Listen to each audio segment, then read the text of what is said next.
अस्सलाम वालेकुम स्टूडेंट आज हम 10th क्लास की केमिस्ट्री में chapter number 2 acid bases and salts में पेज नंबर 25 पे Lewis concepts of acids and bases के मतलब पढ़ेंगे। आज हमने इसके मतलब पढ़ना है कि Lewis concept of acids and bases क्या है। आरहेनेस एंड ब्रॉन्स्टर-लॉरी जो थे उनके जो कंसेप्ट थे एसिड और बेसिस के वो लिमिटेड थे। आपने जब लेविस ब्रॉन्स्टर-लॉरी कंसेप्ट और आरहेनेस कंसेप्ट पढ़ा तो उसमें आपने देखा कि उनकी लिमिटेशंस थी। जैसे कि आरहेनेस कंसेप्ट जो था वो सिर्फ एक्वस मीडियम में एप्लीकेबल था, नॉन एक्वस मीडियम में एप्लीकेबल नहीं था। फिर आपने ब्रॉन्स्टर-लॉरी कंसेप्ट देखा, उसमें आपने देखा कि बहुत सारे प्रोटॉन ट्रांसफ़र पे उसकी थ्योरी बेस करती थी और बहुत सारे ऐसे सब्सटेंस थे जिसमें प्रोटॉन ट्रांसफ़र नहीं होता लेकिन वो एसिड और बेस के तौर पे जो है वो एक्ट करते हैं। दोनों जो थ्योरीज थी उनमें उन्होंने प्रॉपरली जो है वो एसिड और बेस को जो है वो डिफ़ाइन नहीं किया। उसके बाद 1923 में एक साइंटिस्ट था जे.एन. लेविस, इसने जो है more general broader concepts of acid and basis जो है वो प्रपोज़ किया। ब्रॉडर कंसेप्ट का मतलब है कि इस जो लेटेस्ट आपका एसिड और बेस को जिसको हम फॉलो करते हैं वो लेविस कंसेप्ट है। और लेविस कंसेप्ट जो था वो ब्रॉडर कंसेप्ट था और इसमें लिमिटेशंस नहीं थी और इसके ज़रिए हम बहुत सारे कंपाउंड्स को एसिड और बेस में जो है बहुत अच्छे तरीके से हम उसको क्लासीफाई कर सकते थे। According to Lewis concept, acid is a substance molecule or ion which can accept a pair of electron, while a base is a substance molecule or ion which can donate a pair of electron। अब जो Levi's concept है वो किस पे base करता है? Electron pair की donation और एक्सेप्टेंस पे। आपको याद हो कि 9th क्लास में हमने कोऑर्डिनेट कोवेलेंट बॉन्ड पढ़ा था जिसमें एक एटम जो है वो इलेक्ट्रॉन पेयर जो है वो दूसरे एटम को डोनेट करता था और जो देता था उसको एक्सेप्टर कहते थे और जो एटम जो है वो इलेक्ट्रॉन पेयर एक्सेप्ट करता था उसको हम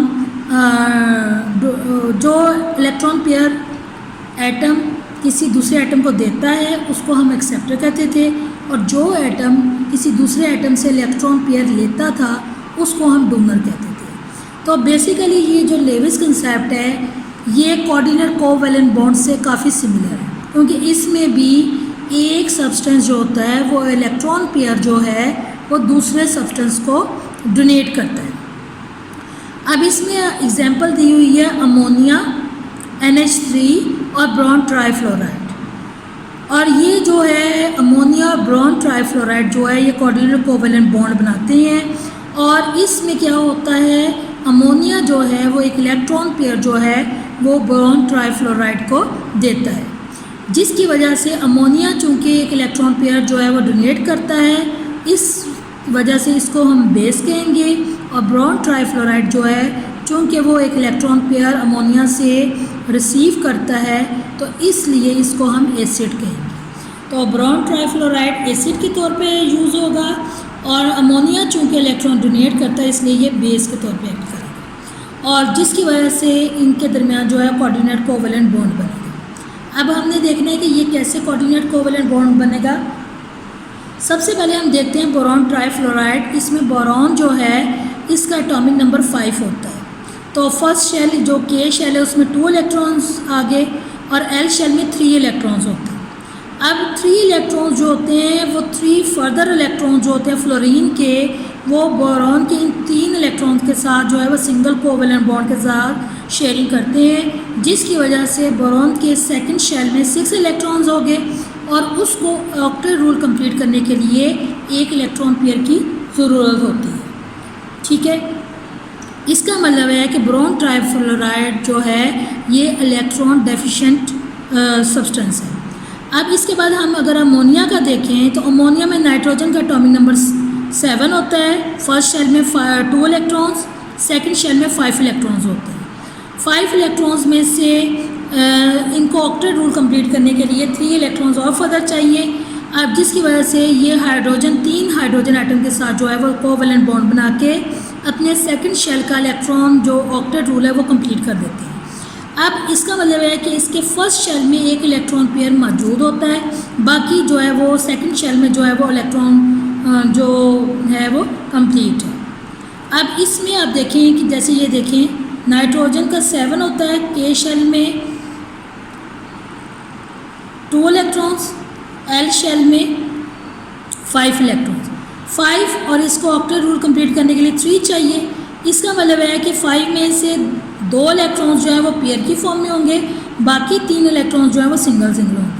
अब ये हाइड्रोजन के साथ कोवैलेंट बॉन्ड बनाएंगे और ऑक्टेट रूल कंप्लीट कर देंगे। अब चूँकि ये जो 3 इलेक्ट्रॉन्स हैं अमोनिया के नाइट्रोजन में, ये 3 इलेक्ट्रॉन्स नाइट्रोजन के हाइड्रोजन के साथ कोवैलेंट बॉन्ड बना के 6 बना देंगे और यहाँ पे एक इसका लोन पेयर मौजूद है। लोन पेयर वो इलेक्ट्रॉन पेयर होता है जो कि केमिकल बॉन्डिंग में इन्वॉल्व नहीं होता।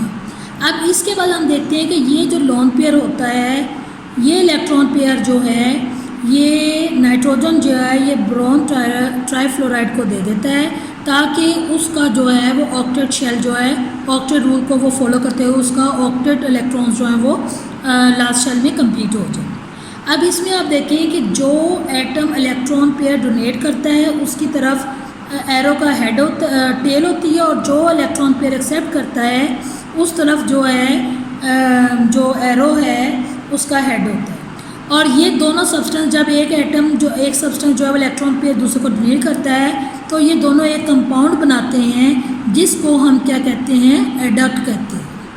ठीक है, अब इसके बाद हम देखते हैं जो केटाइंस होते हैं पॉजिटिव आइंस वाले एटम्स वो खुद इटसेल्फ जो हैं वो मेटल प्रोटॉन्स होते हैं या मेटल आइंस होते हैं और ये एक्ट करते हैं लेविस एसिड के तौर पर। अब एक और रिएक्शन है जिसमें अमोनिया और हाइड्रोजन आयन के साथ जो है वो रिएक्शन दिखाया गया है।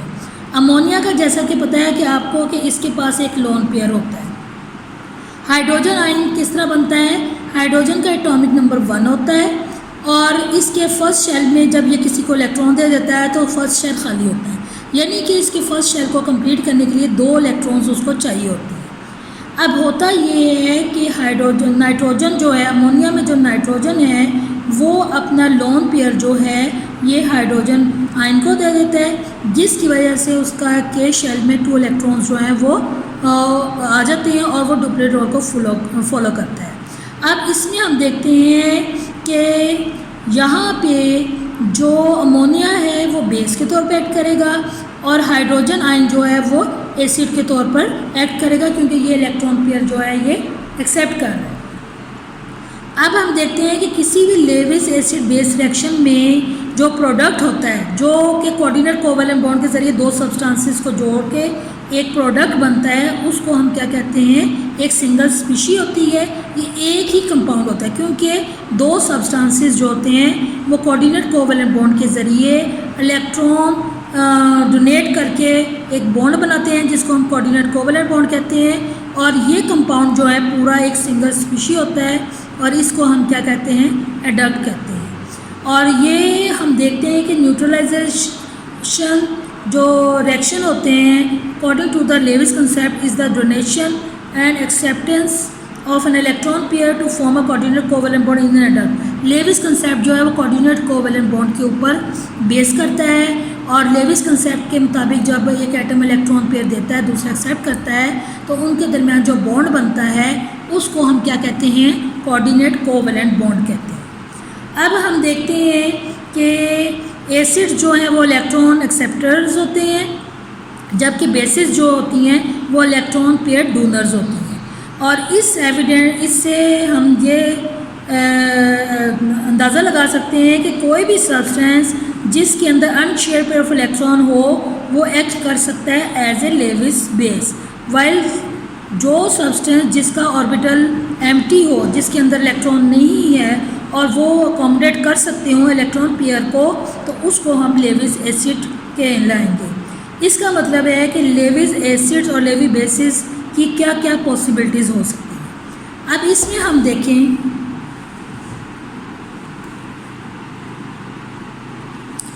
लेविस एसिड जो है number 1 molecules in which the central atom has incomplete octet, for example in BF3, AlCl3 FeCl3, the central atom has only 6 electrons around them, therefore they can accept an electron pair. वो तमाम molecules जिनके central atom incomplete हो या वहाँ पे octet rule जो है वो इनकम्प्लीट हो, जैसे BF3 है, AlCl3 है, FeCl3 है, ये जो है ये चूँकि इलेक्ट्रॉन डेफिशिएंसी है इस वजह से ये लेविस एसिड्स हो सकते हैं। उसके बाद हम देखते हैं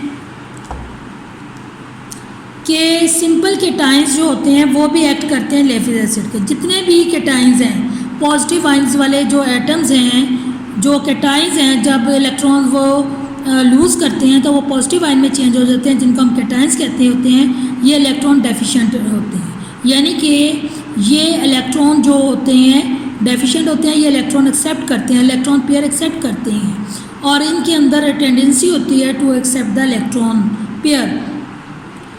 और ये जो है कुछ जो होते हैं केटाइंस उनके अंदर ग्रेटर टेंडेंसी होती है इलेक्ट्रॉन एक्सेप्टेंस की, इस वजह से वो लेविस एसिड जो है वो कहलाते हैं।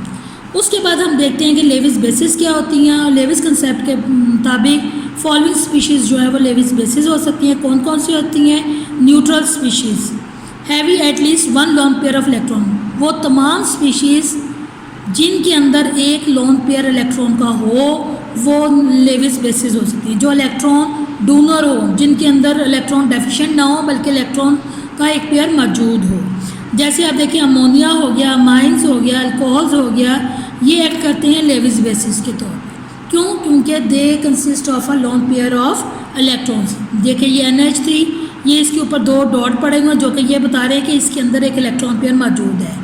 NH2R, R जो है अल्काइल रेडिकल होता है, और NH2 नाइट्रोजन जो है एक इलेक्ट्रॉन पेयर रखता है, इसको कहते हैं नॉन बॉन्डिंग इलेक्ट्रॉन पेयर या लोन पेयर।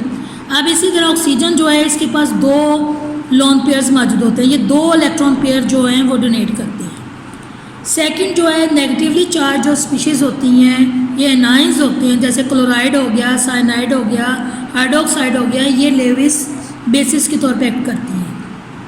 जैसे Cl negative, Cl minus, OH hydroxyl negative. जितने भी नेगेटिव आइंस हैं वो लेविस बेसिस के तौर पे एक्ट करेंगे और जितने भी पॉजिटिव आइंस हैं वो लेविस एसिड के तौर पे एक्ट करेंगे। इसका मतलब है कि जो हमने तीनों कंसेप्ट्स पढ़े, अगर हम उसकी समरी को ऑब्ज़र्व करें तो RNS कंसेप्ट क्या था कि एसिड जो है वो हाइड्रोजन आइंस देता है और बेस जो है वो हाइड्रोक्सिल आइन देती है, और प्रोडक्ट कौन सा बनता है? सॉल्ट बनता है और वाटर बनता है। अब ब्रॉन्स्टन-लॉरी कंसेप्ट में क्या होता है कि एसिड जो होता है वो हाइड्रोजन आइन डोनेट करता है, बेस जो होती है वो हाइड्रोक्सिल आइन एक्सेप्ट करती है, और प्रोडक्ट क्या बनता है? कॉन्जुगेट एसिड बनता है और बेस पेयर बनती है। लेविस कंसेप्ट में क्या होता है? इलेक्ट्रॉन पेयर एसिड जो है, जो सब्सटेंसेस एसिड होते हैं वो इलेक्ट्रॉन पेयर एक्सेप्ट करते हैं, और जो बेसिस होती हैं वो इलेक्ट्रॉन पेयर डोनेट करती हैं, और प्रोडक्ट हमारा क्या बनता है? एडक्ट बनता है। दोनों सब्सटेंसेस को